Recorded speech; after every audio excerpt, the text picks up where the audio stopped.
ईमा के पति का देहांत हो गया और कमाने का कोई जरिया नहीं दिख रहा था। पति के रहते हुए तो उन्हें कोई समस्या का सामना नहीं करना पड़ा था, पर अब घर संभालने के साथ साथ घर को चलाने की भी समस्या आ रही थी। 3 बच्चे थे, उन्हें पढ़ाना भी था, घर भी चलाना था। हालांकि घर में 2 गाय और 1 भैंस भी पाली हुई थी। उनका दूध बेचकर कुछ पैसे मिल जाते और राशन पानी गांव से आ जाता था। लेकिन फिर भी सीमा कुछ काम करने के लिए वह सोच रही थी कि कहीं से काम मिल जाता तो थोड़ी आर्थिक सहायता और मिल जाती, तब वो अपने बच्चों को और अच्छे से पाल सकती। हालांकि वो बच्चे को काम पर भी लगा सकती थी, पर उसका मन नहीं था कि बच्चे पहले अच्छी तरह से पढ़ लिख ले, क्योंकि वो जानती थी कि शिक्षा बहुत जरूरी है। एक दिन बगल वाली पड़ोसन सबको ने बताया कि सेक्टर 10 में कोठी नंबर 13 में मालकिन को खाना बनाने वाली की जरूरत है और तुम भी काम ढूंढ रही हो, तो चलो मैं तुम्हारी बात करा देती हूँ। मुझे यकीन है उन्हें तुम्हारा काम पसंद आएगा, क्योंकि तुम खाना बहुत अच्छी बना लेती हो। सीमा ने ये सुनते ही हाँ कर दिया। भारी भरकम शरीर वाली लंबी चौड़ी गायत्री उम्र में लगभग 55 वर्ष पर सुस्ती और फुर्ती गजब की थी। किसी भी काम में आलस नहीं था। वो सक्कों के साथ जाकर कोठी वाली मालकिन से बात कराई। मालकिन ने बताया कि 2 दिन तक तुम्हारे हाथों का खाना हम खाकर देखेंगे कि तुम कैसे बनाती हो, तभी तुम्हें रख पाएंगे। सीमा ने 2 दिन तक जो जो उन्होंने बताया वही सब बनाया।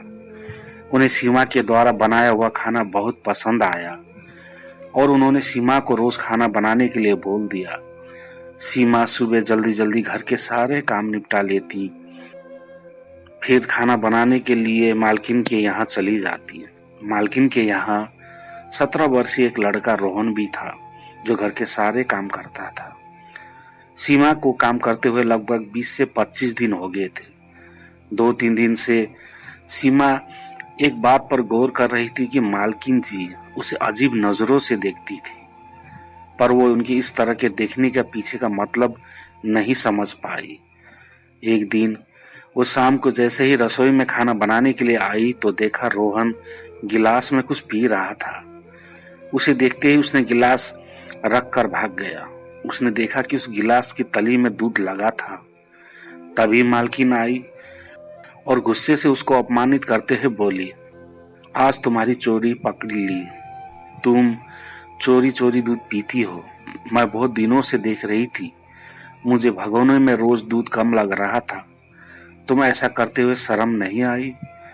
आज के बाद से तुम मेरे घर पे काम नहीं करोगी। सीमा ने इतना सुनते ही गुस्से से मालकिन को देखा तो पीछे वो लड़का भी खड़ा था और मालकिन की बातें सुनते हुए वो बड़ी कुटिलता से मुस्कुरा रहा था। चोरी का इल्जाम सुनते ही सीमा गुस्से से भर उठी। उसने अपना भारी भरकम बायां हाथ आगे बढ़ाया और उस लड़के के एक हाथ को कसकर पकड़ लिया और अपना दाहिना हाथ उसे दिखाते हुए कहा कि रोहन, सही सही बताओ कि ये दूध की चोरी कौन करता है? वो मैं ही दूध की चोरी करता था। पहले तो मुझे मौका नहीं लगा, लेकिन जब से आप आने लगी तो मैंने सोचा कि चोरी मैं करूंगा और ये इल्जाम आपके ऊपर लगा दूंगा।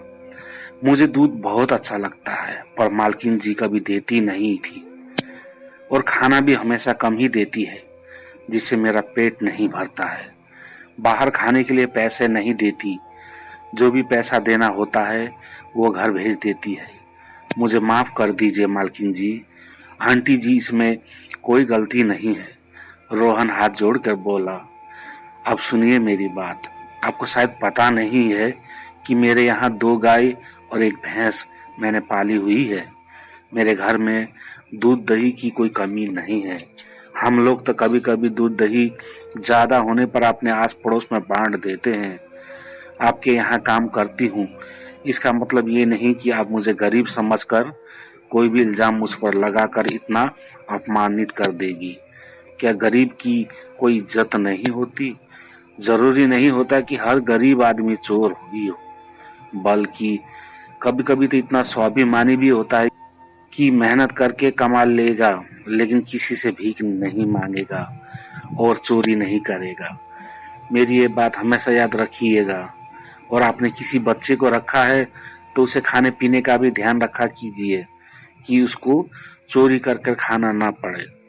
अब तो मालकिन की नजरें नीची हो गई और उन्हें ऊपर से शर्म आ रही थी कि उन्होंने बिना गलती ही सीमा को अपमानित कर दिया।